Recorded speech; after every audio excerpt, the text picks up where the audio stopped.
thankful to Mr. Gangesh Chaturvedi for taking his time out and coming and enlightening us on this topic of consumerism in the world of digital transformation. But before that, I'll also have to thank Caring Minds, who has been regularly supporting this event for the last 1.5 years now. And we are trying, with the support of Mr. Kapur and other members and executive committee members that we have, to have one event at least every month. And usually Saturday Club is the venue for all these events. So thanks to Saturday Club, of course, and Caring Minds. And we have one more supporter this year. This time is IDFC First Bank. I don't know if they have yet not come. After the lecture of our speaker, I'll request my guests to please be seated for another 10 minutes, because they will also, as you would appreciate, they will also like to say something for about another 10 minutes after 7:30. So without much ado, I thank once again Mr. Chaturvedi for coming in. I would request Mr. G M Kapur to introduce our speaker and start off the meeting. Just one small information, two in fact. One is we are going to have a session on Power BI, 3rd and 4th. Mails have gone to all of you. On our website you will find information also. And you can also call us. You all have our numbers, I hope. You can call us and if you want to know more about it. But it's a 2-day workshop. It's going to be interesting and we would request you to participate. Many of our members have already registered. And the second thing, though I have to send a formal mail to all of you, which I have not done, but with the permission of my president, I would like to announce that on 20th of September, though AGM has to be formally announced, I'm not taking that name, but we'll be inaugurating the renovated office of CNA. So on that day, we'll invite all of you. We may not be at a time to be able to accommodate all of you, but I know my members are more than a family to us, so they will be very much happy to see their new home in that. So welcome all of you. Thank you. May I request Mr. G M Kapur, President of CMA, to kindly inaugurate the session and introduce Mr. Chaturvedi. So, good evening everyone. Apologies for the delay in service of the refreshments. However, I think we need to start on time. As Anirban has mentioned, our endeavor is to introduce to all our members developments in management practices through our monthly lecture series. That is the Caring Minds International, which was earlier Pattern Talk Shop. Now, I happened to meet Mr. Chaturvedi recently at a business, our Bengal Chamber of Commerce, and he mentioned to me about his experience in digital transformation.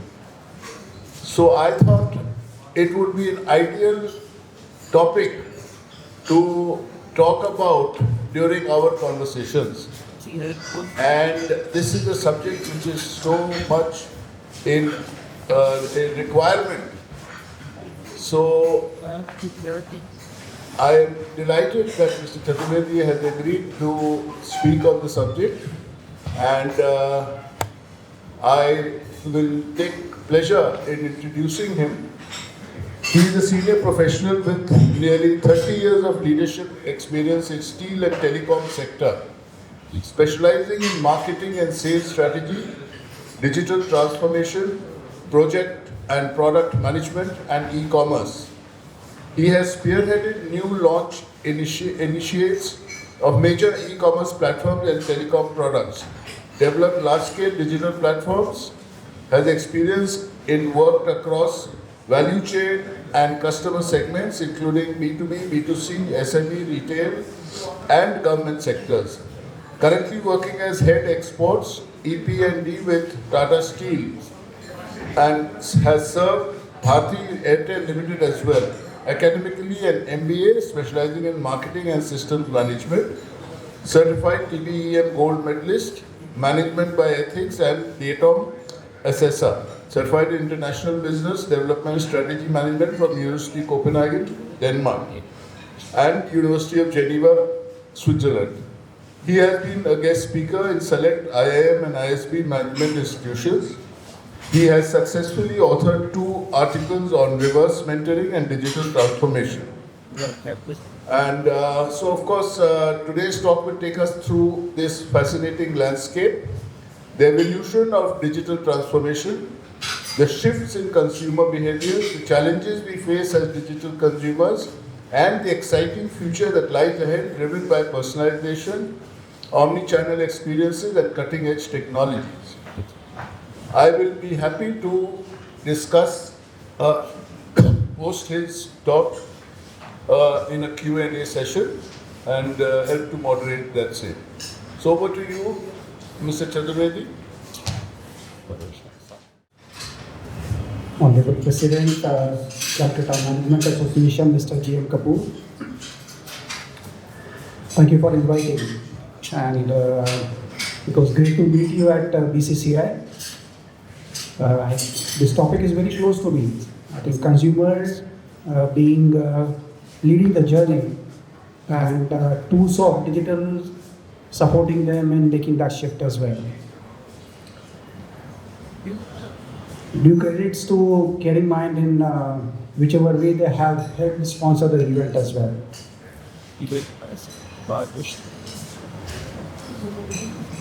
Theme selected for today's topic has been consumerism being driven in the age of digital transformation. So we are aware digital revolution has empowered consumer like never before, and it has been a game changer now. So if you look at, let's say, 20 years back to where we are today, this has been a seaside shift which has taken place. I'd led the journey in Airtel as well, and traditionally in the Mesopotamian age of telecom, everything was either a green button or a red button. And we used to always say, and GPRS, which was the data, was big then. Today we are talking about 70% of the penetration as far as mobile phones are concerned. Half of India still uses, which is the published data, and I believe this will be more, which is 55% has an internet penetration across small screen and large screen as well. Hence, consumer today is very well informed. It is connected across devices as well. So can buy from sitting on the desktop, can buy from mobile phones as well, can buy from any other device like iPads or the other as well. What this has led to in connecting is consumer has become very, very highly demanding. Not to leave it aside, today the search engines like Google has played a very critical role in supporting the consumers. So we have product information, and we also have price comparison which can be done using Google. There are alternative choices across product categories which can be seen. And what is not available in physical world of buying is recommendations.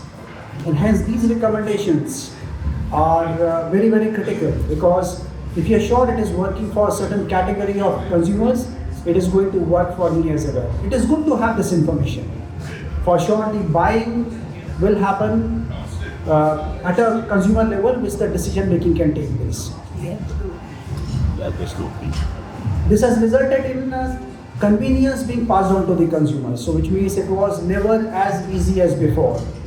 So let's take us a very simple example. We used to wait in our early childhood for shop to open at 7 a.m. or 8 a.m.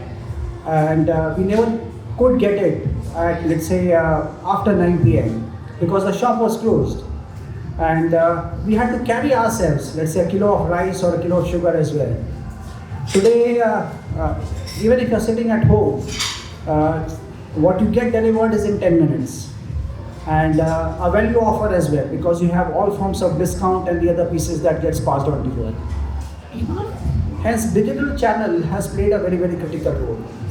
So 2 points that we should take away from this, which is shift in terms of consumer behavior and the buying pattern which has taken place, and what about the place, I think the country that we belong to? So India is the largest democracy today. We are aware, US is the largest economy. But I think as far as growth is concerned, we are the top 5 GDP globally and aspiring for largest share as well.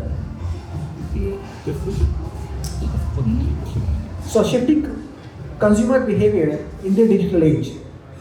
Broad consumer categories that we can say are corporate, small and medium enterprises and retail as well.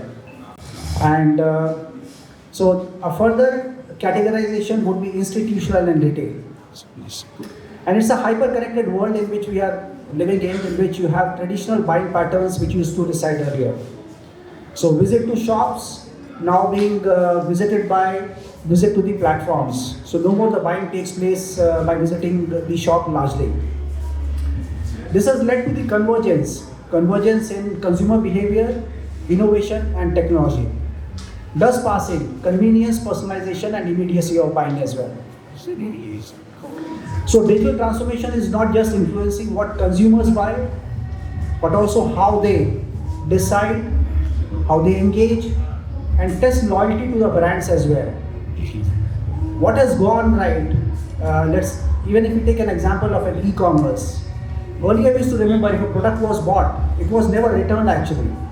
Today, trying before buying has been a nomenclature and hence it empowers a lot of confidence to the consumer as well. Every penny of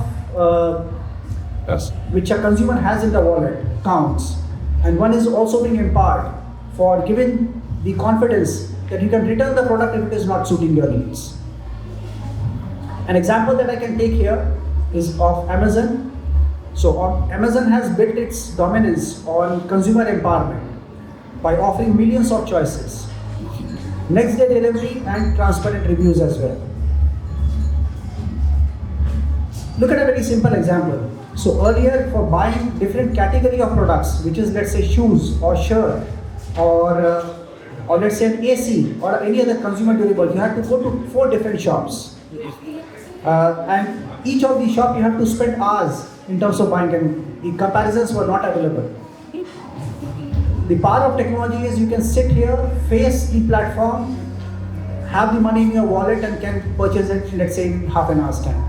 And that is something that digital tools and transformation has offered it to us. So maybe a simple pictorial presentation. Multiple challenges which are being faced by the consumer today. And he's faced with the dilemma of what to buy and where to buy as well.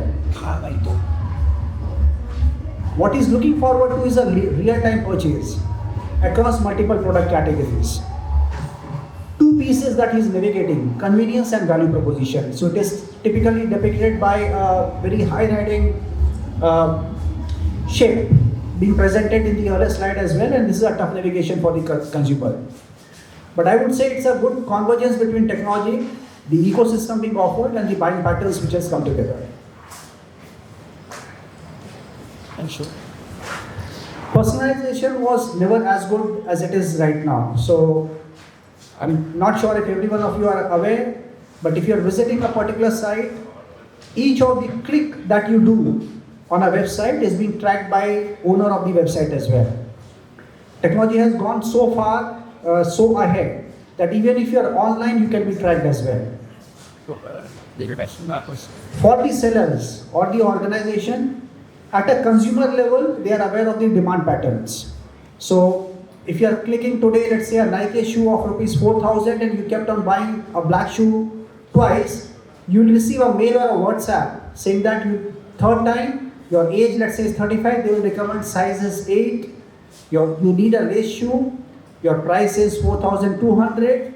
Just to ensure you prepone the buy, they will offer you let's say a 20% discount as well. Such kind of categorization, and this is just one example, you'll have thousands of such examples coming across different product categories. Hence preferences, prediction of needs. Today artificial intelligence is being talked about much. And I think to put it very, very simply and not too complicate, it is a generator engine. So let's say whatever petrol that you put and the capacity of the generator as well, will decide how much electricity that it can pump in as well. Hence, guided by the inputs that we feed inside the artificial intelligence is what it helps us in terms of prediction.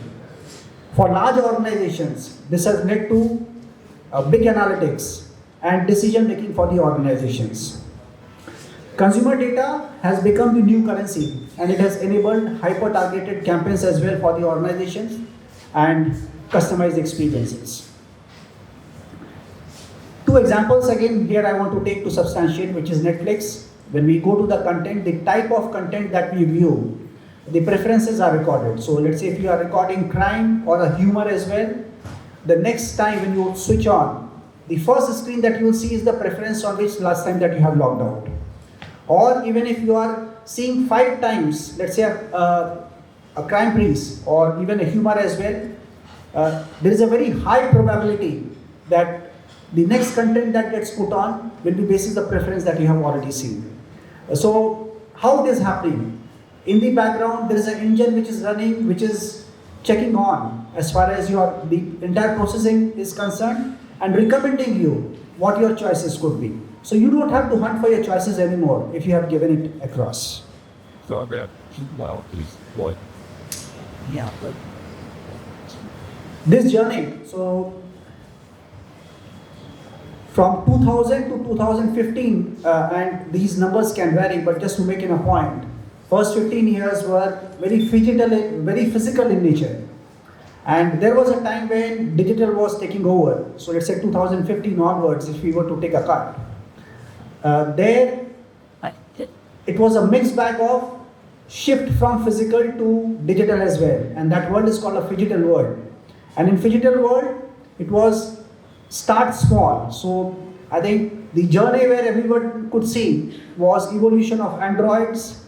You have better computing powers which were coming in, and these devices were helping the consumers in terms of complete decision making. Two examples that I want to take in here is from Zara. So Zara is integrated online browsing with physical store experience by allowing customers to check inventory availability in real time. Online orders can be placed, and abroad I have heard that both they are also using augmented reality and virtual reality to give you the virtual product experience as well. Reliance JioMart, the second example, has connected Kirana stores with digital platforms, bridging gap between the traditional retail and the e-commerce as well. Hence, I think between online and offline, there's a research for product and the social media which is involved. This is testing them in store as well and supporting completing the purchases which can happen either through a small screen or a large screen as well, which is our normal mobile phone or even the desktop or the laptop.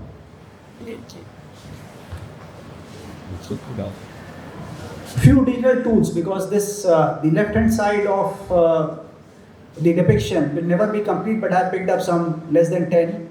The top that I have put up is artificial intelligence, because that's the buzzword on the technology side right now. But the other ones like augmented reality or a virtual reality, blockchain, machine learnings, Internet of Things, robotics, or even in social media. These are commonly used right now either by a retail customer or the organization as well. But in a real life, what do we look at? Do we look at technology, or consumer looks at the support that one gets when one is trying to hatch on in the buying needs? For India, I think new Indian consumers, how has the behavior changed? They have become more aspirational, they are digital natives, and they are always on and always connected. What has also helped is a virtual try-on and an immersive product downstreams. Decentralized transactions are enhancing trust and convenience as well. In the social commerce space and influencer-driven purchase demonstrations, the digital communities are influencing consumer decision making as well. So while innovation earlier was a choice, it is no more optional. And hence it is the key to capturing and retaining consumer attention. Need now that I feel, and something that we have seen it from Tata Steel side as well, is building trust, gaining confidence. And providing options to the consumer, understanding consumer more clearly, and winning the consumer heart. I think, and that's with which you will stay very close to the needs of the consumer. But will it happen with a slow pace? The answer is no. I think two pieces which are important, which is speed and trust in this direction. Two examples to substantiate are IKEA. So from store, let's say the buying pieces of furniture today are very exemplified. So no more are the days where you physically go and see a furniture and if you like it, you purchase it. There is an experience, or there is a consumer experience, the CEPs, which happens on a UI UX platform, and consumer will have the power across multiple platforms to choose from. I was hearing another example of jewelry that was being put up the other day. The session that we were attending on BCCI was look at those days where gold chains were purchased or ornaments were purchased through a visit to a store. And if we never liked the design, used to come out. But I heard someone saying that they have 100 stores, and if you like a design and it is not present in that store, the same design will be connected at multiple places virtually.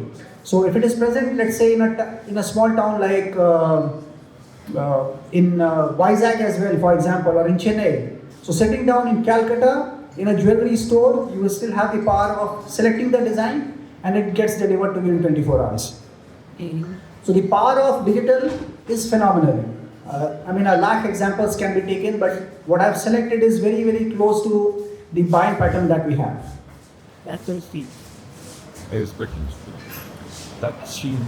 So hence, challenges that we are facing in the new consumer era.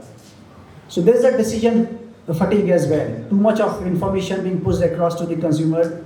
Fair, unfair, to what extent? That's a dilemma that consumer is facing, and too much piece is being, I'm sure, is being worked upon at an organization level as well. There is a digital divide which exists, and excluding sections of the population without adequate access to the technology as well. Some pieces of ethical concern yet to gain momentum, I would say, in India, but in places like Europe, concepts like GDPR, which means you got to take the permission from the individuals before you start tracking or tracing the data pieces inside there as well. So future of consumerism in digital world, how does it look like? It is looking forward and looking ahead in my view.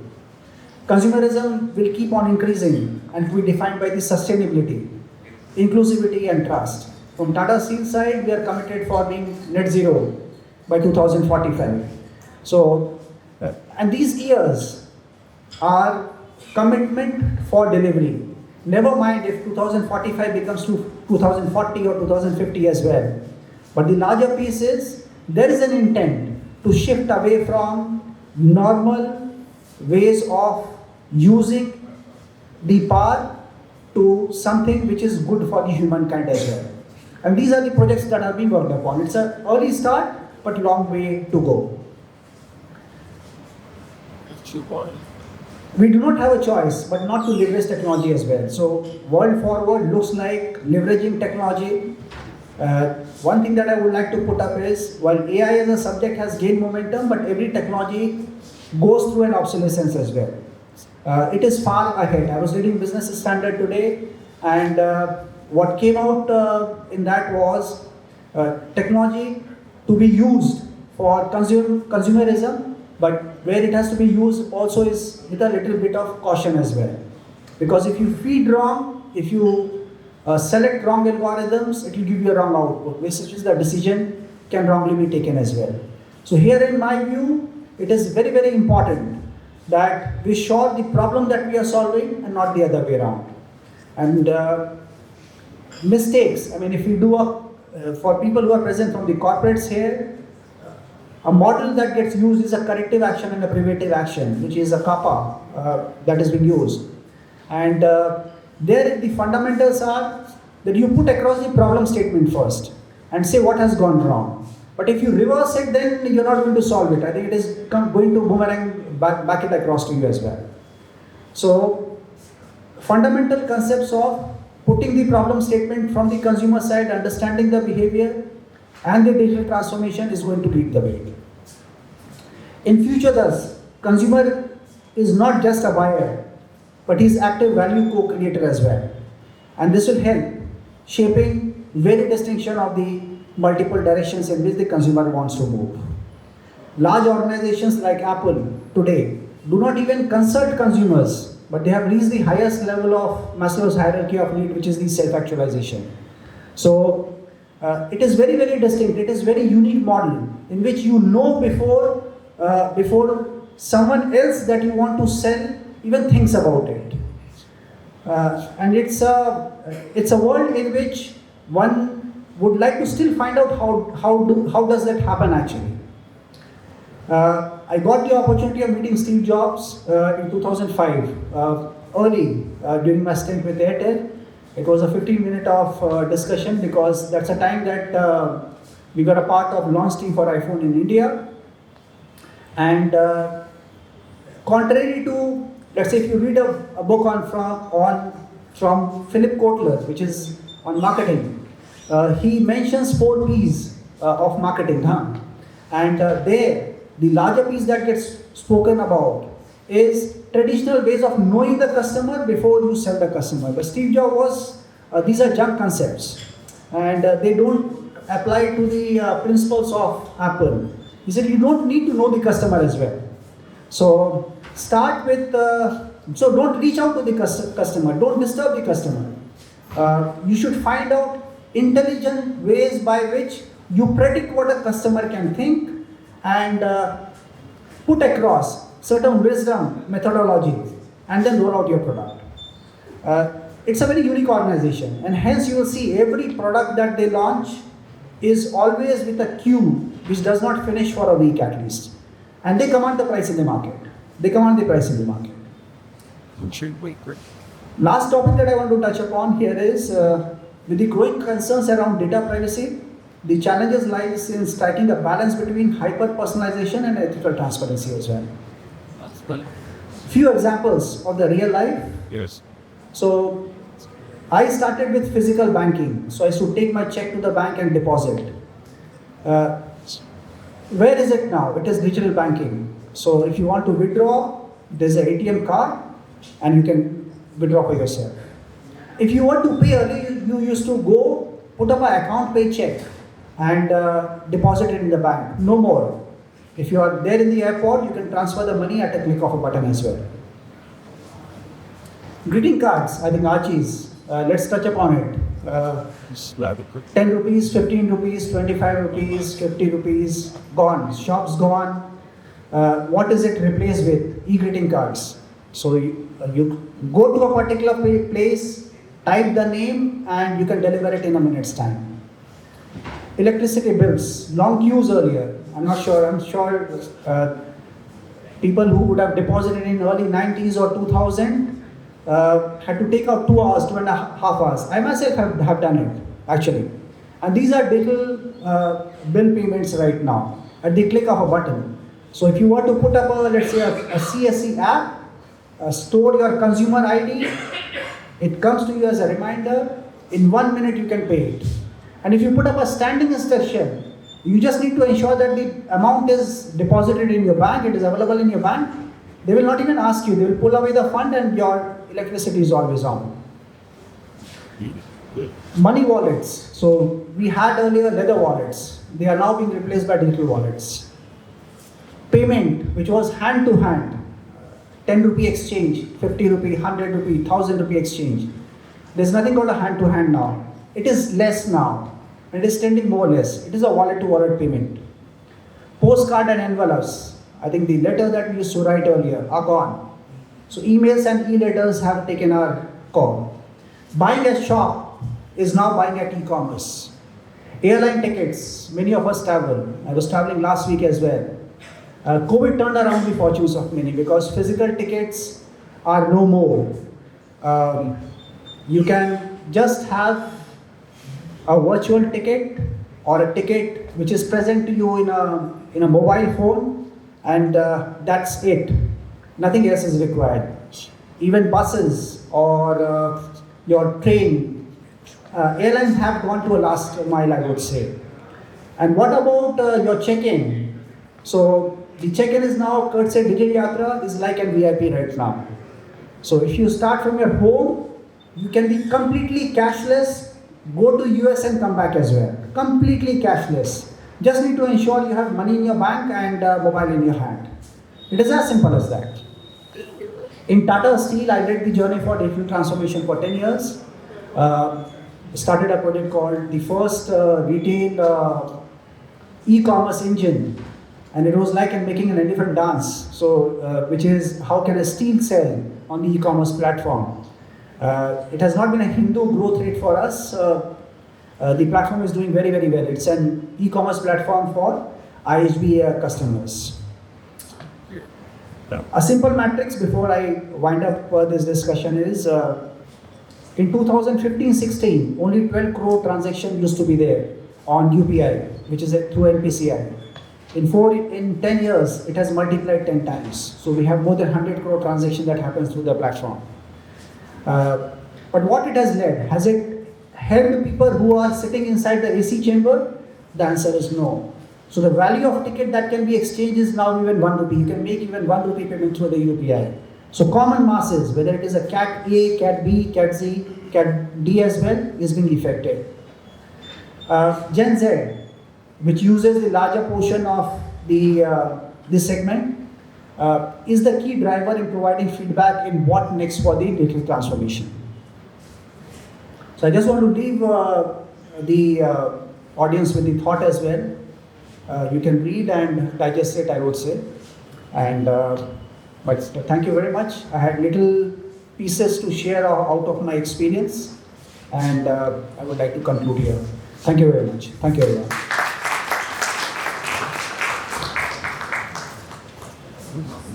So, and plus, please. Before you, can I ask? Sure. Yeah. Thank you very much. I think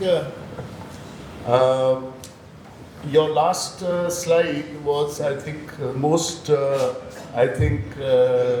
thought-provoking, and in fact, the most intelligent, the person most responsive to change. And here, I would like to mention that while you said about the digital payments and things like that, even 1 rupee UPI can be done. Even the vegetable vendor on the street, who is not necessarily literate in the sense we think, but he can use UPI. There's no problem with that. So I think he's been most responsive to change. And I mean, I wouldn't say he's the most intelligent, but he has been responsive to change, and it's worked wonders. So thank you very much for your very insightful talk rather. One question which I have, consumerism is something, I'm going to go back maybe 60 years, when Vance Packard wrote a book called The Waste Makers, in which he was very critical about the consumerist society which was developing in the US. And if you read that book today, you will also feel that kind of waste that we have started generating now. So consumerism has a flip side. I'd like your thoughts on that. Okay, just a lighter note before that. So, the smartest people that has taught us has been these little vegetable sellers, because again, I think back to our early childhood, we failed to multiply what is 18 into 18, and before we could give that the token, you immediately had the change coming up back to you. So I learned multiplication from them rather than the school. Flip side, overuse of technology is a concern. Evolution of technology, especially the small screen device, where consumer does not know what could be the flip side. So look at an example to substantiate would be, you buy a mobile phone which is worth 25,000, which is enabled on GPS and data as well. What you are thinking is you will end up with certain apps and you will start using the services which is very, very close to you. What you're not sure is when you are moving, you are being tracked. That's one. Second is, like in house, one enters your house with your permission. In this house, your permission is not taken, but one has already entered. The third is, to what extent this technology should go, is a fine balance that has to be exercised by the service provider as well.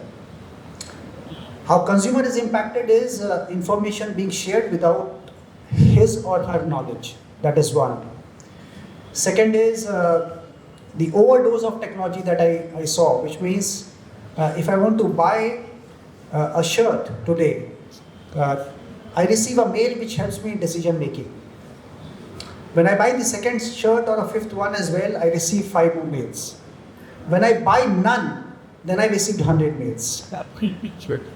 So that's one side that we'll have to see through of how and to what extent organization should go. It should be enabling decision making for the consumer. At no point of time it should be in a zone where it should be bothering the customer. For us, so another one would be, I developed around 50 odd slides. And then when I was given this time saying 30 minutes, I had to simplify this. And the last slide that I had prepared was I had written it in pen and paper.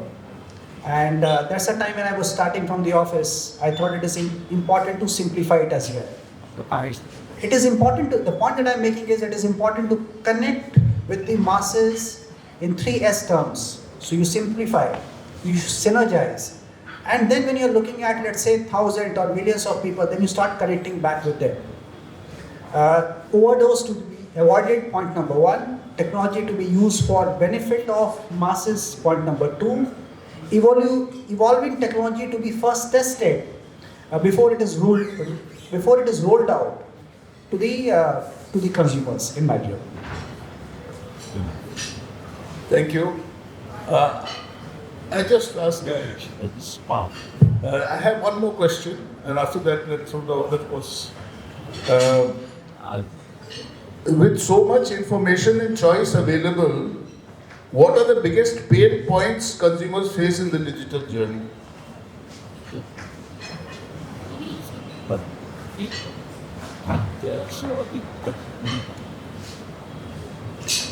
So the biggest pain point that I have it is a trust. And that cements from solidification of confidence that one can pass on either to an individual customer or to an institutional customer as well. For organization, and the third part is, am I getting the best value as a consumer across the categories which are available? So, while there can be an intellectual debate around this as well, which will be for, let's say, a days, but individual consumers, what am I looking at? I want best price, I want best value, I want speed of delivery, I want instant delivery, I can place the order on the go, I want to place the order here but want the delivery there. If I'm there, then I want the delivery here as well. I want error-free product, I want to get the delivery of the product for the specification for which I have ordered. I want to ensure that terms of payment are very, very absolutely clear. I also want a service assurance coming up. And lastly, if I'm not liking, then I want a guarantee for return of the product as well, hassle-free. The pain points can reside in each of the pug marks of the what is called a consumer life cycle. So these are the pug marks of the consumer life cycle. And hence, at each of the buying place, wherever there is a dissatisfaction or lapse of services that come in, that's where this will evolve. And in my view, pain is something which is not, you don't inject a pain then. It is over a series of experience that one would have had it actually. And that becomes very, very intense. So, what is visible is on the top of the iceberg, but what resides below the iceberg is very, very important, and that needs to be addressed. In Tata Steel, I have been a part of journey for Tata Business Excellency model, and what comes out is quality first is the culture, and hence if that's the piece with which we drive and stay close to the heart of the consumer, rest is pardonable in my view. Thank you. Yes, sir. Sir. Yeah. Okay. It's fine. Should it like that? Okay. Please stay. The questions sir asked, Kapur sir asked, and also the consumer end, I mean, were very relevant, and you have explained it very nicely. I mean, it was very educative. I am going into the other side. I am looking at the challenge of the seller. I'll tell you what, I mean, I just want your observation on this. My view is, we have talked, you quoted about Phyllis Kotler. You see, to me, it appears the entire marketing that we learned, starting from the marketing mix variable to the product mix, positioning, life cycle of the product. The whole thing has gone a complete metamorphosis. The reason I'm telling, and not only that, it has become so dynamic. They are not vanished. They are very much there. You talk about segmentation. Today, segmentation on geographical terms is not valid. Segmentation has gone to individual and his mind, and which is changing lives also, changing fashions also, and changing requirements also. The point I'm trying to make is that from a seller's point of view, how much you will be able to handle it. You know, the bombardment is not toward the consumer only. The bombardment is for the manufacturer as well as the seller. And to what extent he will be able to cope up with, and where does the human being able to cope up, and where does the breakdown point comes. You know, this is a matter of great concern as far as I feel so. Thank you. So 4P in my view is traditional, product price.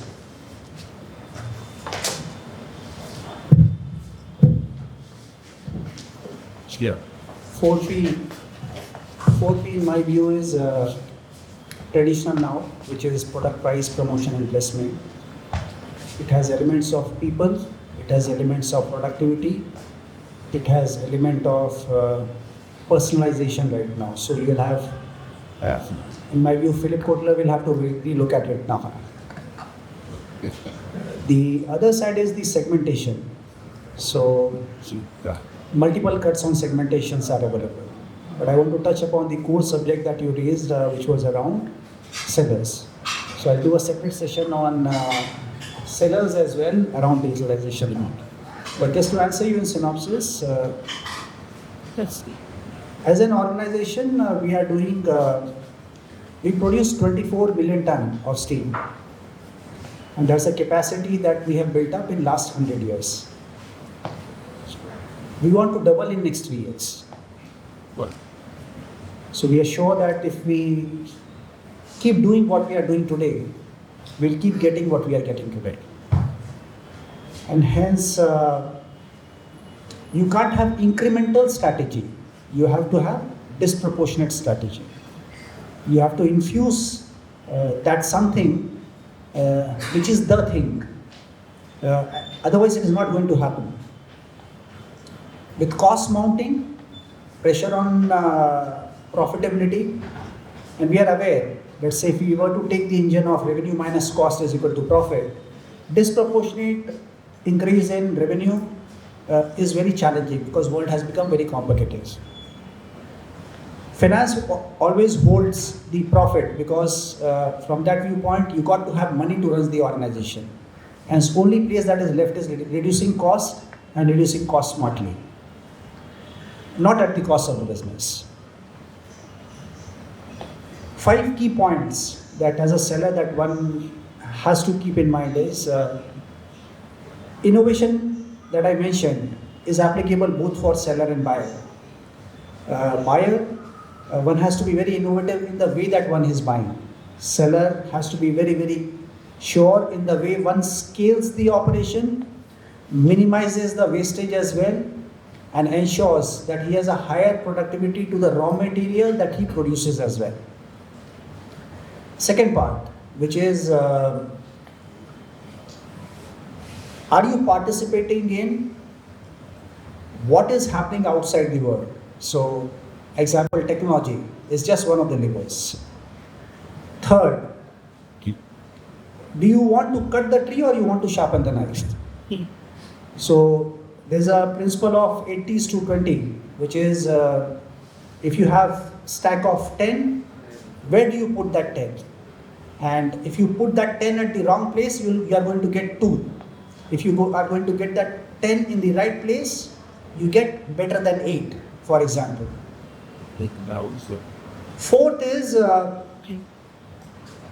how connected that you are to consumer. So seller is no more residing in the places where consumer is going to wait.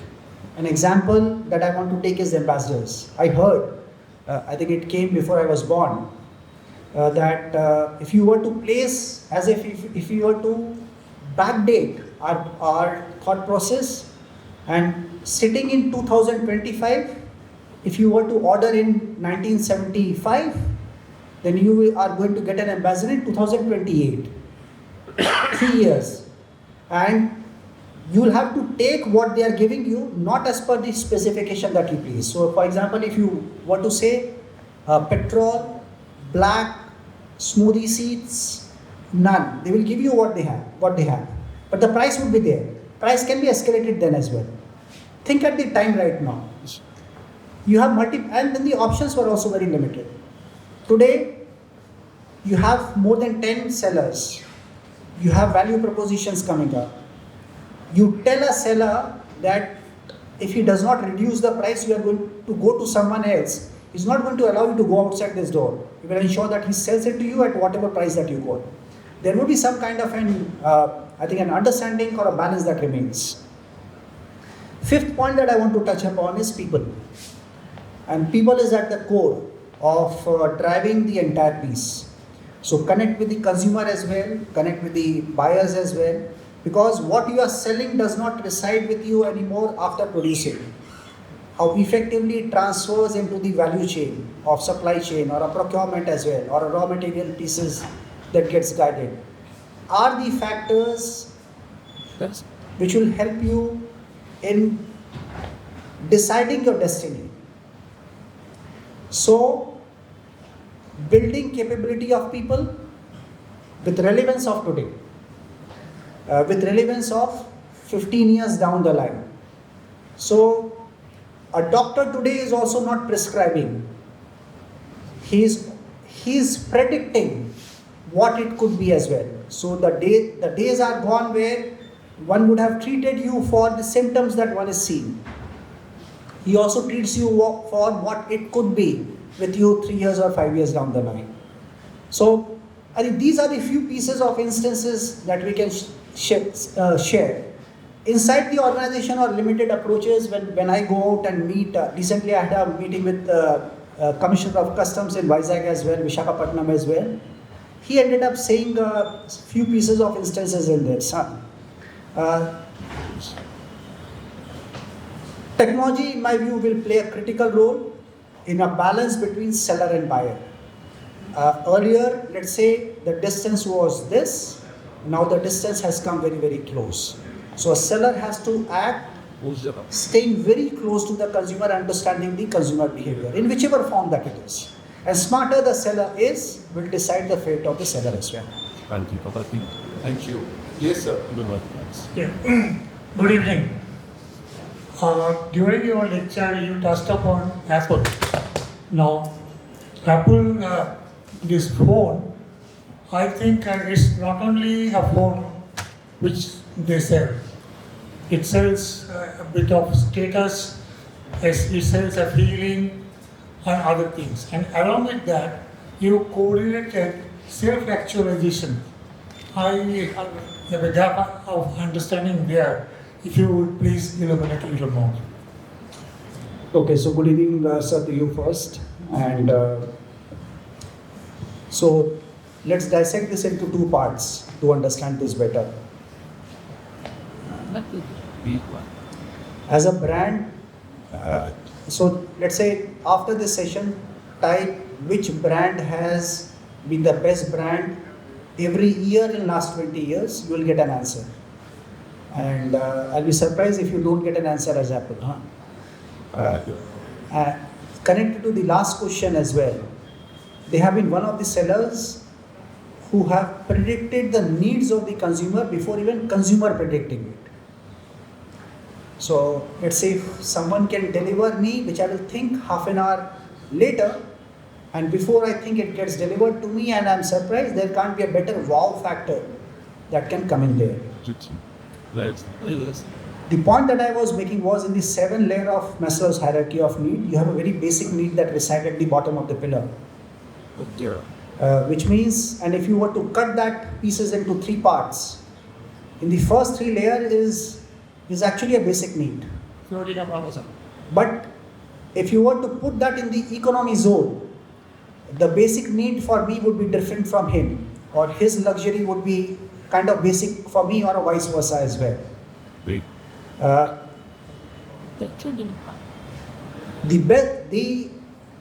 So if you were to structure this, typicals like FMCG organization, which are 3-tier distribution model, is research on the consumers, and there is a time that it takes for research on the consumer.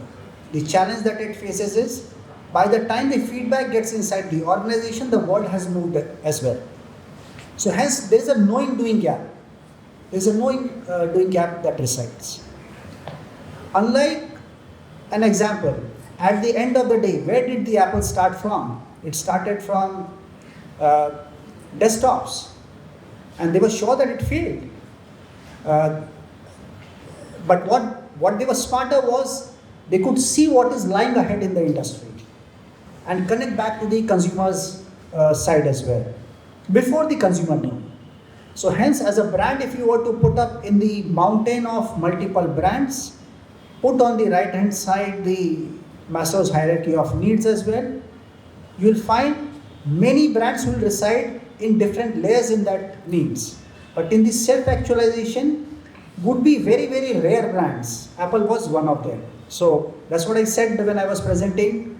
I had less time to put up for presenting and preparing it as well, but that's the one example that I thought was very close to us and would connect with the people that I'm presenting to.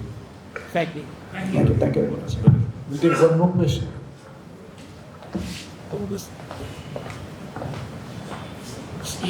Gangesh, thank you so much for the lovely presentation. Lots to learn. I just want to make it very simple, and I want to pick your mind on something. See, I am, though I'm in the financial sector, but I also kind of want to scale up a very small startup. One of the practical problems that I face on a day-to-day basis, I just wanted your ideas, since you have the experience. The biggest challenge that we are facing, especially on intangible sales, okay, on the e-commerce, typically on digital products. One of the biggest challenges, obviously, in terms of cost, because what we are seeing on the ad front and the marketing front is our cost of sales are going up. Not because that we are doing anything wrong, as you rightly mentioned that the more simplified your value proposition is, the more synergy you build into the product, it's easier to sell. But I feel the biggest challenge that we are facing is in terms of the margins are compressing, because obviously we are dealing in the head tech space. So we are operating at a scale where obviously we are competing with a lot of people, and there is a competitive edge that we need to have. But we are a startup.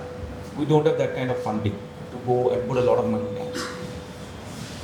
Now my question to you, Vic, where do you see people like us, small startups, starting off, put themselves in the coming days, because there are two things that's happening, and correct me if I'm wrong. One is that what I see is that the market in terms of distribution platforms have become more oligopolistic. Okay, so if I want to survive as a small company, I either have to latch onto a big company and get the distribution benefit to get that immediate benefits, or I have to survive small, but they put a lot of money in terms of getting myself known in the widest means. Correct me if I'm wrong. Okay, just a count is where it's making to get money. So, but there are two challenges there as well. See, if I have to scale up as an independent entity, there's a cost angle. Okay, you need a lot of eyeballs. You need to compete with the biggest sellers putting a lot of money on keywords. So your cost of ads, cost of marketing goes up. You have to also have a lot of money putting in other marketing omni-channel platforms.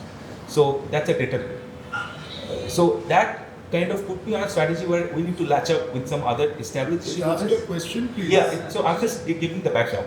So our distribution problem is that once you latch up with distributors, the margins are getting further compressed because they would have that kind. But if we are independently operating, the cost is a big problem. So where do you see the micro enterprises in this country, like in the future? Do you see them all moving into a more adding up the big guys, or independently also surviving in a space? Thank you. So let me structurally attempt answering it. So I'm not sure in what category of product, so while I'm aware of the sector, but what category of product that you represent. But a broader reply would be, it does not start with profit first. So if you were to look at two industrialists, they had one of the most humblest of backgrounds. One of them you would have heard would have sold oil in Oman, and the other one would have driven scooter in 1983. They had big ideas, and these big ideas were put into the engine of what will work for these ideas to be converted into bigger dreams. Second is, you should be very clear what you are chasing. So if you are chasing a quick growth, you'll have a very different strategy. If you are chasing a smart growth, will be led over a period of time. If you're looking at a long-term growth, your strategy will be very, very different. Third part is how much skin in the game that you are ready to put. So that will decide, so are you someone with Monday to Saturday person? Are you 9 a.m. to 6 a.m. person? Will decide your fate as well. Fourth is your own inclusivity, which means are you doing it for yourself, or you are doing it for society, you are doing it for sustainability piece as well. And this, before I joined, because I had in my entire career, I had seen speed with Airtel versus importance of doing it right first with Tatas. And I've not worked in many large organizations otherwise.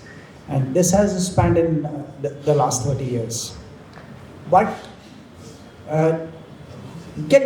put your idea through a hammer of solidification. See what it tells.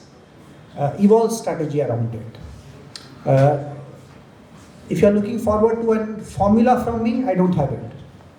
But yes, we can connect offline, we can discuss this, and whatever best is possible, in the way that I look at it is what I will tell you. And then it is your call. Thank you. Very well answered.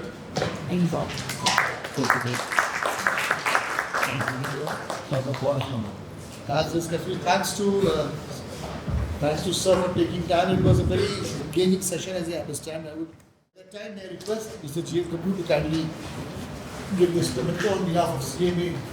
And